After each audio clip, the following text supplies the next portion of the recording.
Hey, salut les amis, vous connaissez Apocalypse 22, chapitre 17.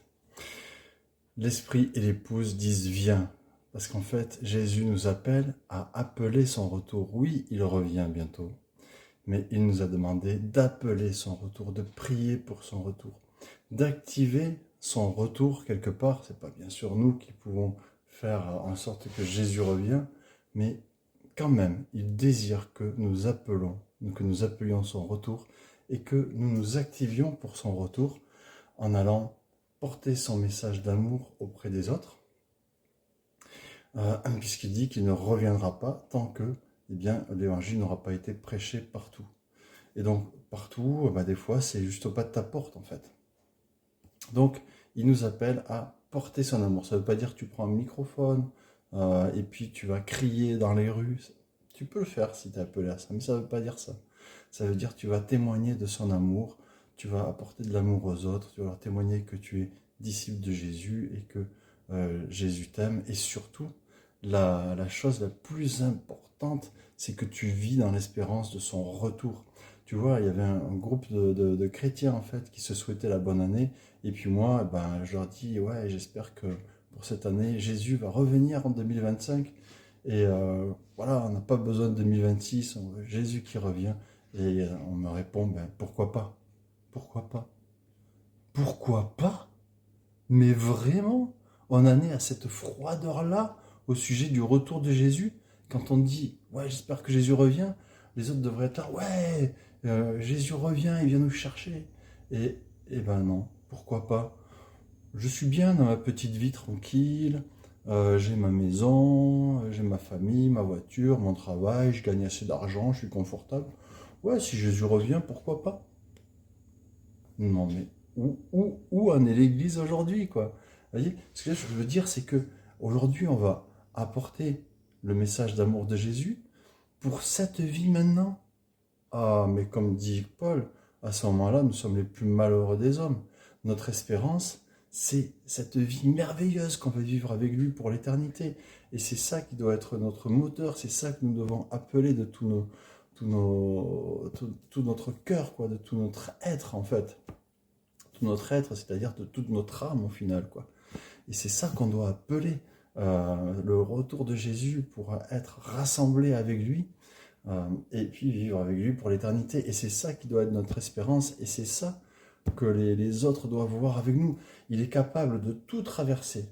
Tu es capable de tout traverser parce que tu as cette espérance que Jésus revient bientôt te chercher. Et c'est ce que tu appelles de tous tes voeux et de tout ton cœur, de tout ton être, parce que c'est ça, en fait, qui te motive.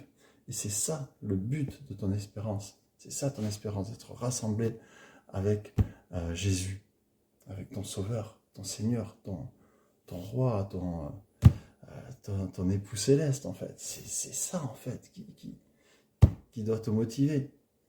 Parce que si ce qui te motive, c'est d'être bien sur cette terre, et si c'est ça que tu vas transmettre aux autres, et puis au moindre problème, la moindre maladie, le petit rhume que le nouveau chrétien va attraper, il va se dire, mais alors Dieu ne me protège pas? Donc il va tomber pour un rhume, il va tomber, il va mal se garer quelque part parce qu'il n'aura pas fait attention, il va prendre une amende, mais alors Dieu ne me protège pas? Ou alors la société pour laquelle il travaille va être rachetée, et puis il va être licencié, mais alors Dieu ne me protège pas? Et le chrétien va tomber, parce que tu n'es pas bien fondé, parce que tu n'as pas la bonne espérance. Alors aie la bonne espérance tous les jours. Prie pour le retour de Jésus, espère le retour de Jésus, vis dans cette attente du retour de Jésus. Et voilà, que ce soit ton moteur et que les gens puissent se dire, lui, il traverse tout, pourquoi? Pas parce que Dieu lui a donné un bon travail, parce que Dieu lui a donné de l'argent, parce que Dieu lui a donné la santé. C'est pas pour ça que tu traverses toutes les épreuves dans la vie. C'est parce que tu as cette espérance d'être un jour rassemblé avec ton Seigneur Jésus, avec ton Sauveur, avec ton grand frère, avec ton papounet d'amour.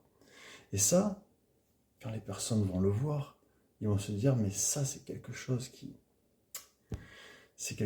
est incroyable, quoi, d'arriver à tout traverser à cause de cette espérance-là.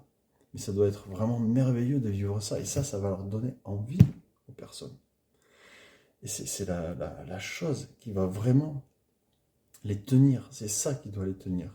Parce que tout le reste, c'est du vent. Comme dit l'Ecclésiaste, tout le reste, c'est vanité et vanité.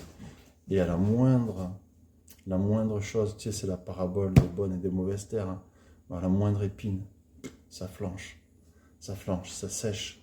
Et puis, c'est arraché. La personne est arrachée et la personne, finalement, ne sera pas sauvée. Parce qu'elle va retourner dans le monde et elle va abandonner la foi. Parce que tu n'auras pas su communiquer la bonne espérance. Alors, encore une fois, la bonne espérance à communiquer, c'est le retour de Jésus, mes amis. Et c'est ce que j'espère pour cette année, et c'est ce que j'espère que vous espérez, que Jésus va revenir en 2025. Et s'il ne revient pas en 2025, eh bien qu'il revienne en 2026. Mais ayons cette espérance et prions pour ça, et communiquons cette joie de ce retour de Jésus, cette joie, cet amour que nous avons pour lui. C'est ça qu'il faut communiquer aux autres pour qu'ils soient bien fondés et qu'ils puissent tenir et être dans le royaume des cieux avec nous, avec Jésus à l'avenir. Soyez tous bénis. À bientôt.